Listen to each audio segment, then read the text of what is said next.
Energijos gamybos ribojimas energijos krizės metu? Liudininko parodymai.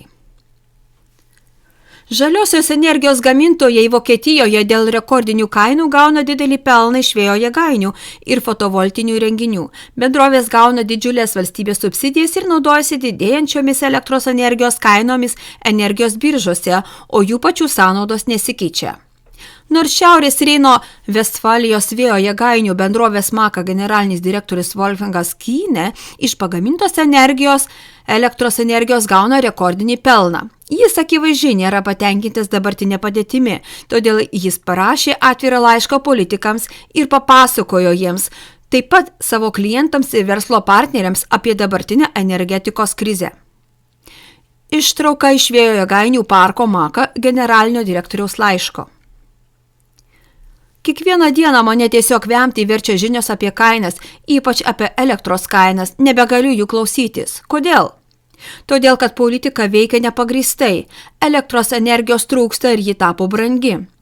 Tai, kad ji brangi, yra tiesa, tačiau ar jos trūksta, mūsų vėjo jėgainių parkas Fürstenau veikia labai mažai.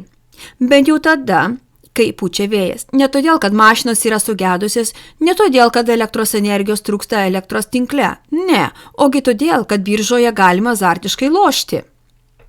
Mus vėjo jėgainių operatorius įstatymų leidėjas privertė vykdyti šiuos mainus. Dabar jie sako, kad už elektros energiją gauname per daug.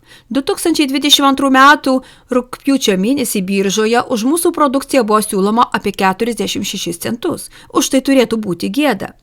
Apie tai negalima niekam pasakoti, tačiau nieko negalime padaryti, esame priversti eiti į biržą. Jeigu tik elektros energijos trūktų ir mes ją tiektume pagal pasiūlą ir paklausą už tokią kainą, bet ne.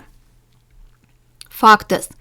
Šiandien yra šeštadienis 2022 metų rugsėjo 17 diena. Per valandą mūsų parkas gali pagaminti apie 8000 kWh. Tačiau gamybą apribojo, nes biržoje vėl spekuliuojama. Dabar tai neturėtų mūsų neraminti, juk gauname pilną kompensaciją už ribotą elektros energiją. Bet juk už tai moka klientas vartotojas, jam sakoma, kad elektros energijos nepakanka ir jis turi taupyti. Iš tikrųjų, klientas moka už atjungtą ir dėl to deficitinę elektros energiją ir nežino, kaip tai įpirkti. Iškrypimas. Atsiprašome.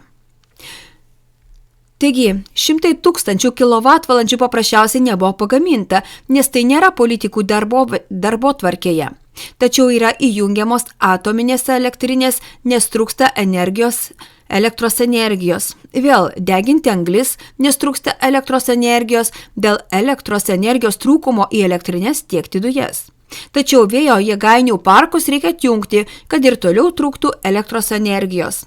Gerbiamas kliente, jūs esate apgaudinėjimas ir mes taip pat. Labai norėčiau, kad netoliese esančiam kepėjui, kaimynui ar gamyklai būtų tiekiama elektros energija už prieinamą kainą. Tačiau man neleidžiama to daryti, nes aukštesnieji vadovai daro verslą savo, o ne visuomeniai. Politika ir vėl žaidžia jiems į naudą.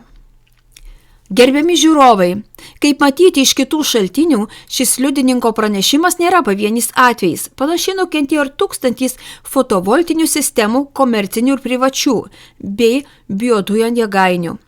Esant tariamai rimtai energetikos kriziai, toks požiūris yra nesuprantamas. Ir vėlgi, nėra jokių abejonių, kad krizės yra sukuriamos.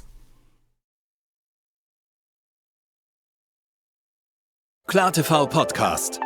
Geht ins Ohr, verändert die Welt.